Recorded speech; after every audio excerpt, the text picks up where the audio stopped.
Yang kuat adalah Miki Faizal Halim. Sebab Faizal Halim, kalau ikut statistik Faizal Halim aku tengok musim ni sepanjang dia bermain dengan sepanjang dia punya career, ini adalah musim terbaik dia.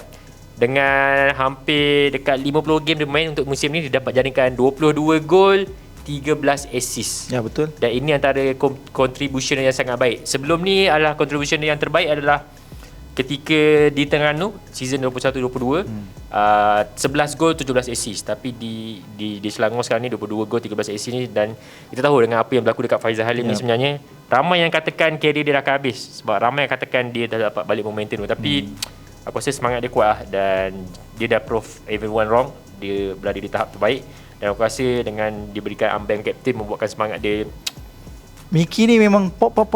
Dia menunjukkan aku Miki, dia dah I'm back. Sebab yang kita semua tahu macam tadi kau cakap apa yang berlaku kan kepada dia, dan aku rasa pernah satu report mengatakan nyawa dia pun hampir melayang kan sebab insiden tu. Tapi bila diberi peluang dia dah revive balik.